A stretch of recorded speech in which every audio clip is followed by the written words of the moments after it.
తెల్లవారినప్పుడు ఆ దూతలు లోతును త్వరపెట్టి, లెమ్ము, ఈ ఉరి దోష శిక్షలో నశించిపోకుండా నీ భార్యను, ఇక్కడున్న నీ 2 కుమార్తెలను తీసుకొని రమ్మని చెప్పిరి. అతడు తడవ చేసెను. అప్పుడు అతని మీద యెహోవా కనికరపడుట వలన ఆ మనుష్యులు అతని చేతిని, అతని భార్య చేతిని, అతని 2 కుమార్తెల చేతులను పట్టుకొని వెలుపలకి తీసుకొని వచ్చి ఆ ఊరి బయట నుంచిరి. సో ఆదికాండం 19వ అధ్యాయాన్ని మనం చూస్తున్నప్పుడు ఇక్కడ జరుగుతున్నది ఏంటంటే, లోతు గురించి ఇక్కడ మనం చదువుకున్న వాక్య భాగం రిఫర్ చేస్తుంది అనమాట అండి. సో లోతు అబ్రహాము వాళ్ళిద్దరూ ఉంటున్నప్పుడు లోతు సొదొమ గుమరాని ఎంచుకుని అక్కడికి వెళ్ళి అక్కడ నివసిస్తూ ఉన్నప్పుడు 19వ అధ్యాయం స్టార్టింగ్లో మనం చూస్తే 2 దేవదూతలు వస్తారు. ఆ దేవదూతలు ఇద్దరిని మా ఇంట్లో ఆతిథ్యం తీసుకోవడానికి రమ్మని వాళ్ళని పిలుస్తాడు. ఆ దేవదూతలు వచ్చి వాళ్ళ ఇంట్లో ఉంటారు. అయితే సొదొమ గుమొర్రాలో ఉన్న బాలురు, వృద్ధులు, అక్కడ ఉన్న వాళ్ళందరూ అతని ఇంటిని మొత్తం చుట్టడి వేసి,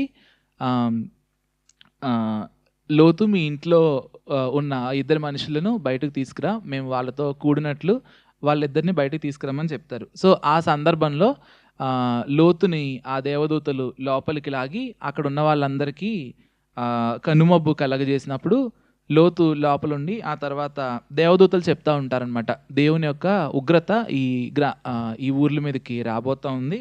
సో నువ్వు, నీ భార్య, నీ పిల్లలు కలిసి బయటకు వచ్చేయండి అని చెప్తాడు. అయితే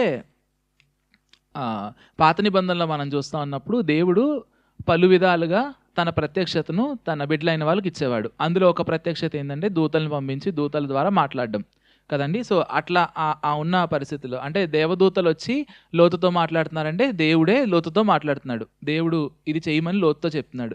ఏమని చెప్తున్నాడు లోతుతో? దేవుడు ఏం చేయమని చెప్తున్నాడు?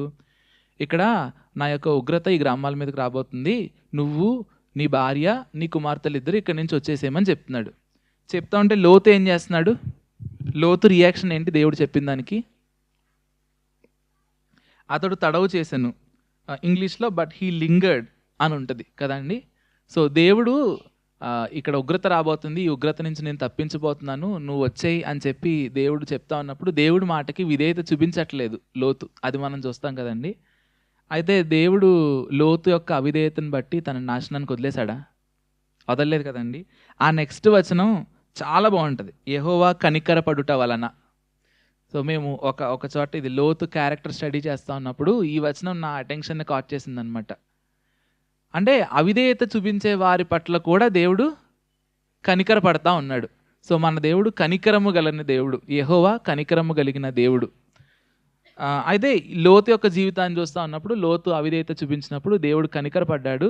కనికరపడి ఆ దేవదూతలు లోతుని, లోతు యొక్క భార్య, లోతు యొక్క కుమార్తెల చేతులు పట్టుకుని బయటకు తీసుకెళ్ళినట్టు ఆ తర్వాత ఆ గ్రామం నాశనం అయినట్టు మనం చూస్తాం. అయితే దీని నుంచి మనం నేర్చుకోవాల్సింది, నేర్చుకోవాల్సిన దేవుని యొక్క గుణలక్షణం ఏంటంటే, మనం అవిధేయత చూపించినప్పటికీ దేవుడు తన కనికరాన్ని మన పట్ల చూపిస్తూ ఉన్నాడు కదండి. నిజంగా మన జీవితాన్ని మనం జ్ఞాపకం చేసుకుంటే మనం రక్షించబడిన నాటి నుండి చాలాసార్లు దేవుని ఆజ్ఞలు తెలుసు, దేవుడు మనల్ని ఏం చేయమంటున్నాడో తెలుసు, దేవుడు మనల్ని ఎలా జీవించమంటున్నాడో మనకు తెలుసు. అయినప్పటికీ చాలాసార్లు మనం పాపం యొక్క ఉనికిలో ఉంటున్నాం. పాపం యొక్క ప్రభావం ఇంకా మన మీద ఉంటా ఉంది. మనలో ఉన్న ప్రాచీన పురుషుడు మనల్ని పాపం చేయడానికి ప్రోత్సహిస్తున్నాడు కాబట్టి మనం చాలాసార్లు పాపం చేస్తాం కదండి. చాలాసార్లు తప్పిపోయిన కుమారుడు ఎలా అయితే, ఆ చిన్న కుమారుడు ఎలా అయితే తండ్రిని విడిచి వెళ్ళిపోయాడో అట్లా మనం కూడా దేవుని వైపు మన వీపుని చూపిస్తాం. అయినప్పటికీ అయితే ఇశ్రాయేలీల కేసులో దేవుడు ఏం చేశాడు?